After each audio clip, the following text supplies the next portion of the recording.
Platón nació en 427 a.C. en Atenas. Discípulo de Sócrates, escribió una gran cantidad de diálogos, en la mayoría de los cuales puso a su maestro como personaje central.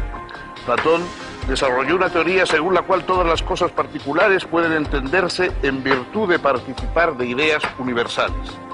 Estas ideas son el objetivo de la filosofía. Con este planteo, Platón inauguró nada menos que el pensamiento metafísico occidental.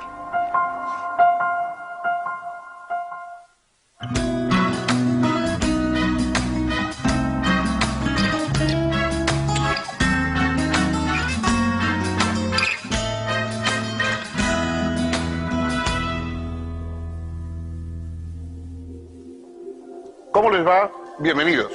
Si les parece, vamos a hablar un poco de filosofía. ¿Qué es filosofía? Alguien ha dicho que todas las obras filosóficas que se han escrito son simplemente notas a pie de página de los diálogos de Platón. Ese filósofo griego, a su vez, escribió una serie de diálogos protagonizados, casi todos ellos, por la figura de un protofilósofo, de un filósofo anterior todavía al propio Platón, que no escribió nunca, Sócrates. Un personaje extraño, humorístico, que algunos tenían por un bufón, que otros tenían por un personaje subversivo, que deambulaba por Atenas sin ninguna prosopopeya, sin darse importancia, sin considerarse un gran profesor, simplemente preguntando a los ciudadanos de la polis, de Atenas, si sabían qué era la belleza, qué era la verdad, qué era la justicia, y cuando ellos, riendo y considerando que eran temas muy sencillos, le daban una respuesta convencional, él comenzaba a hacer preguntas sobre esa respuesta convencional hasta poner en claro que al menos no sabían cuál era la respuesta. No es que Sócrates ofreciera una respuesta definitiva, pero demostraba que los demás tampoco sabían eso que creían que estaba tan claro y tan fácil. Platón recoge esos diálogos protagonizados por la figura de Sócrates, de ese personaje que sin énfasis, sin adoptar un aire de gran sabio, sin darse ningún tipo de importancia, ni por supuesto decir que tenía ninguna autoridad de tipo divino, ese personaje que se acerca a los demás de hombre a hombre con una interrogación en los labios, es el inicio de la filosofía. Así empieza todo. Así nos lo contó Platón, y vamos a intentar ahora saber cómo fue, quién fue ese Platón a cuyos diálogos dan origen a todo el resto de la filosofía occidental.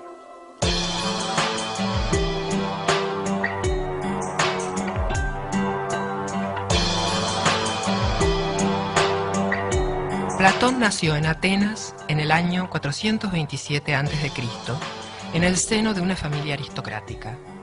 Fue testigo de la guerra del Peloponeso, entre Atenas y Esparta, en la que llegó a combatir, y también de la decadencia ateniense, sacudida por una tiranía oligárquica primero y por una democracia populista y demagógica después.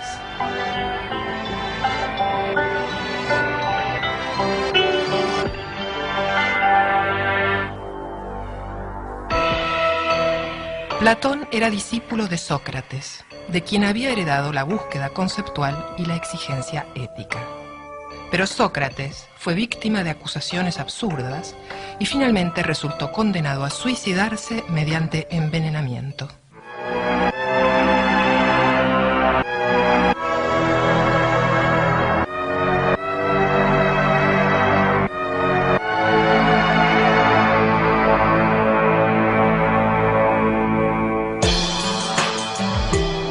Preocupado por la crisis moral y política ateniense, Platón puso todas sus energías en tratar de establecer entre sus conciudadanos un ideal de justicia y de respeto por la verdad.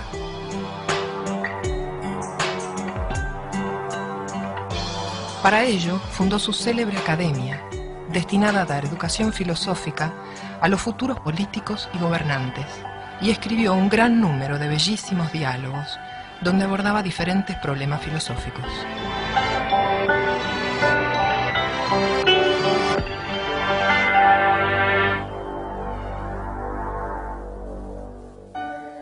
Los Los diálogos se pueden dividir en tres grandes grupos. Los diálogos tempranos, en general, plantean un problema y terminan sin dar una respuesta concluyente. Son los más fieles al espíritu socrático. Más que solucionar un problema determinado, aspiran a revelar lo problemático de nociones que habitualmente se adoptan sin reflexión. Los diálogos medios o de madurez son en los que expone básicamente la teoría de las ideas, entre los que se encuentran las obras más conocidas de Platón como El Banquete, El Fedón y La República.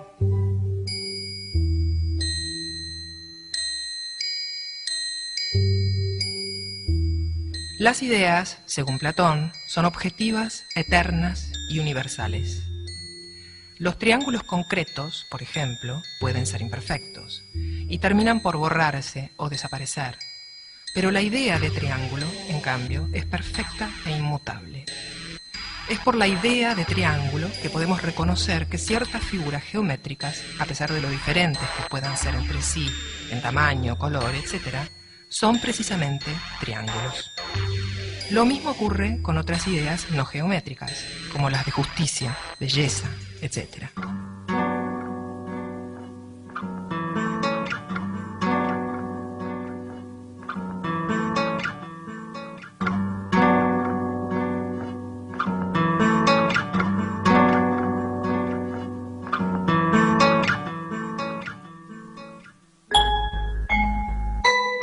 Los diálogos tardíos o de vejez, finalmente, expresan una reformulación de su filosofía. Platón advierte que las ideas no son estáticas y autosuficientes, sino que se atraviesan entre sí y remiten unas a otras. Platón comenzó ocupándose en sus primeros diálogos, muy a la manera de Sócrates, de problemas éticos concretos, y terminó alzándose en sus diálogos de vejez hasta la cuestión de la estructura misma de toda la realidad.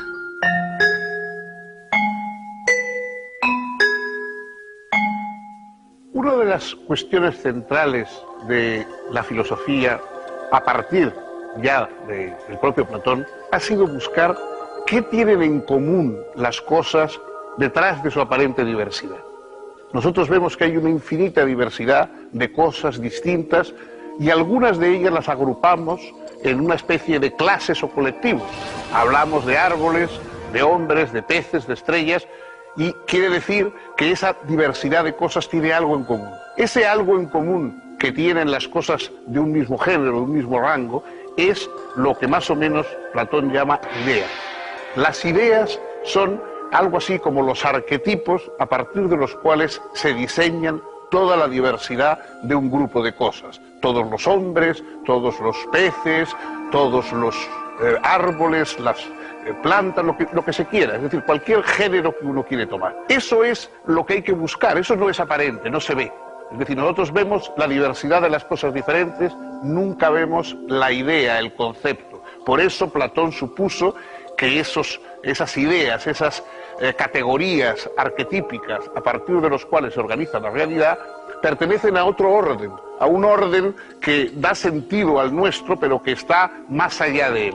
Eso es lo que sale a buscar ese huido de entre los hombres que va a buscar las ideas para mirarlas frente a frente. Los demás, en el fondo de la caverna, están sometidos a ver puras sombras o sombras de sombras incluso, hasta que rompen la cadena, es decir, hasta que se ponen a pensar, porque la forma de liberarse por parte del ser humano es entregarse al pensamiento, y salen afuera a mirar las ideas frente a frente. Esa experiencia de liberación es lo que en su apología Sócrates, a punto de ser condenado a muerte, él dice: una vida sin examen no merece la pena de ser vivida. Es decir, una vida sin que en un momento rompamos con la rutina, con las sombras y salgamos a buscar las ideas en sí mismas, no merece la pena de ser vivida. Este es el criterio filosófico a partir del cual nace toda la trayectoria del pensamiento occidental.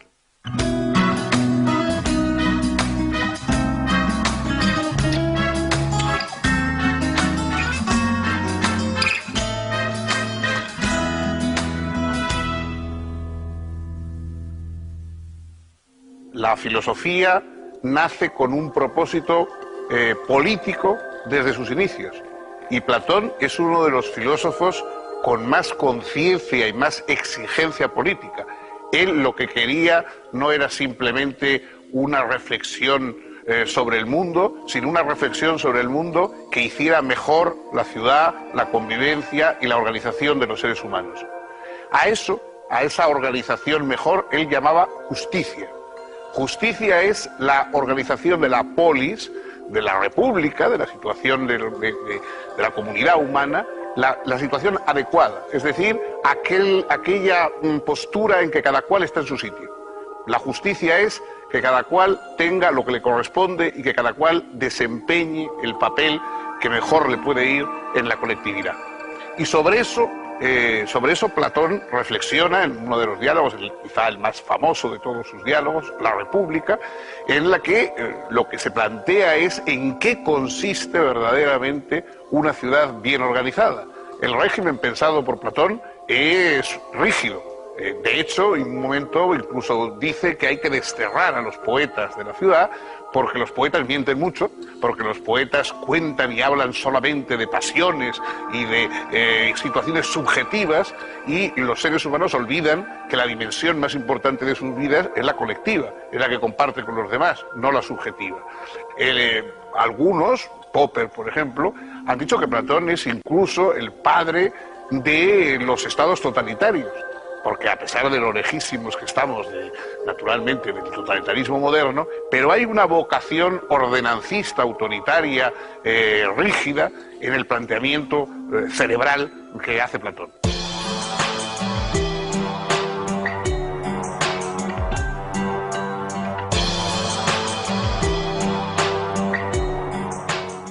Con la democratización creciente de la polis griega, el discurso político tuvo cada vez más importancia. Quien podía argumentar eficazmente a favor de sus opiniones e intereses era capaz de obtener apoyo y consenso. La oratoria se convirtió en una herramienta apropiada para acceder al poder, y cientos de ciudadanos estaban dispuestos a pagar para que se les enseñase tal habilidad.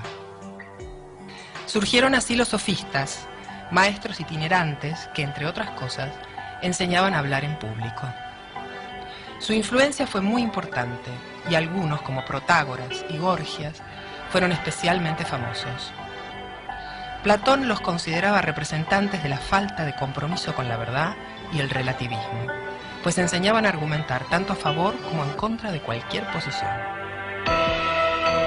Para Platón, en cambio, solo la verdad merecía ser defendida. Por eso prefirió llamarse filósofo, es decir, amante de la sabiduría, en vez de sofista, que nombraba a quienes simplemente vendían sabiduría.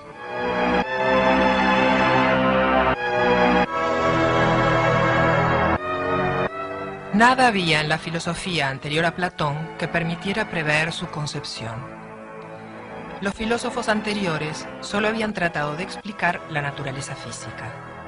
Pero ahora, a partir del pensamiento platónico, la ética, la política y la estética encontraron también su lugar en la reflexión filosófica, al lado de la tradicional pregunta por la realidad física y los problemas del cambio y la permanencia que habían ocupado ya a Heráclito y Parménides, entre otros.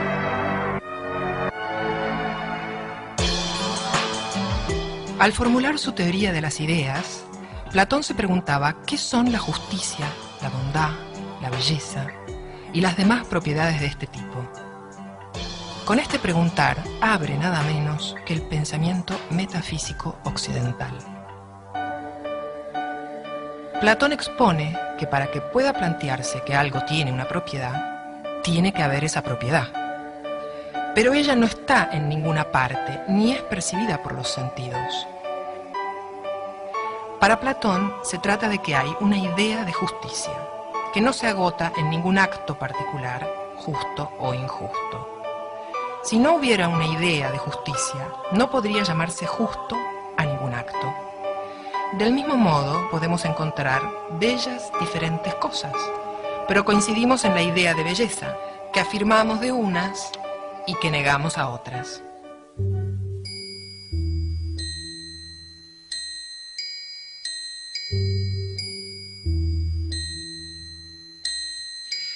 Platón expone que el filósofo es quien puede progresar desde las cosas bellas hasta la idea de belleza.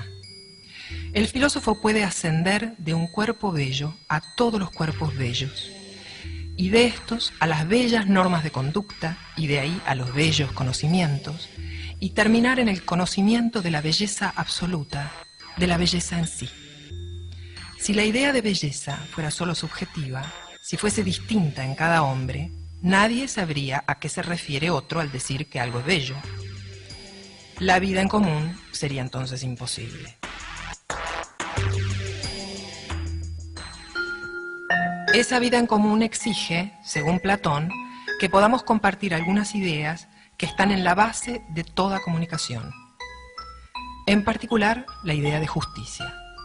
Pueden variar nuestras valoraciones respecto de qué cosas son justas y cuáles no, pero no puede cambiar aquello por lo que persisto en llamar justas a algunas conductas.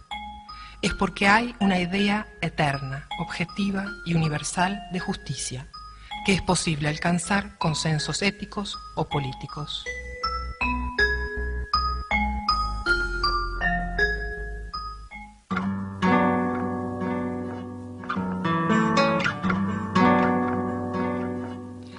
Platón estaba convencido de que la mejor preparación para la vida pública era el espíritu lúcido y desinteresado de la filosofía. Con ese propósito había fundado en Atenas, en el año 388, lo que se podría llamar la primera universidad de Europa. Ubicada cerca del santuario consagrado al héroe Academo, había recibido el nombre de Academia.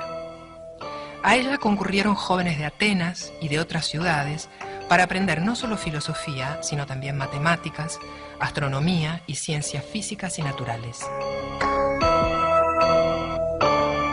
Antes de crear la academia, Platón había intentado hacer un filósofo de Dionisio de Siracusa. La aventura finalizó en el año 388 con Platón ofrecido a la venta en un mercado de esclavos, ocasión en que un amigo lo compró para liberarlo. Cuando 20 años más tarde el tirano falleció, lo sucedió en el trono de Sicilia su hijo Dionisio II, quien invitó a Platón a su corte por una temporada. El filósofo volvió una vez más a Siracusa con la intención de hacer de joven Dionisio II un rey filósofo. Platón presentó un proyecto de constitución que fue desechado por Dionisio II. Aconsejó la organización de una confederación de ciudades contra la amenaza de Cartago, que jamás fue instrumentada, y requirió la amnistía para los opositores políticos del joven tirano, lo que fue desestimado. Platón se vio obligado a admitir que no podía pretender que los gobernantes fuesen lúcidos y desinteresados. En el último de sus diálogos, titulado Las leyes, abandonó la noción del rey filósofo y confió a la organización legal lo que ya no podía esperar de la sabiduría de los individuos.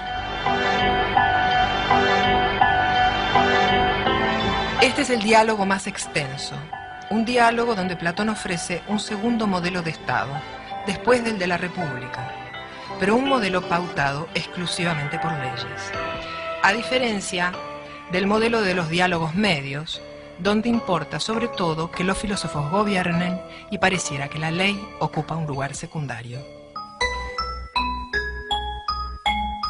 En su último diálogo, Platón deposita la esperanza de un orden político justo y armonioso en el adecuado ordenamiento jurídico.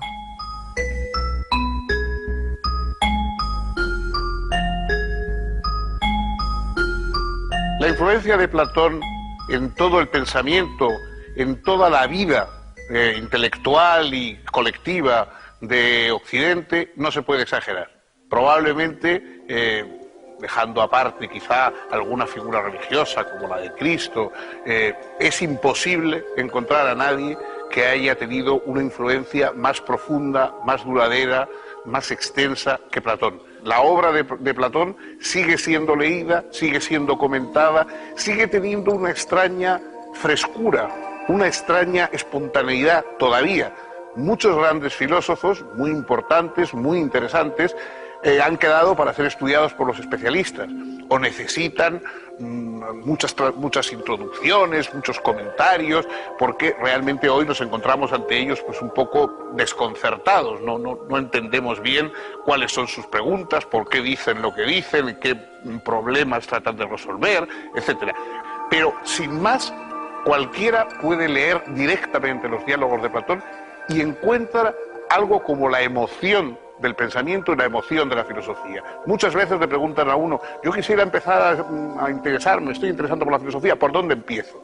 Evidentemente por algunos de los diálogos platónicos.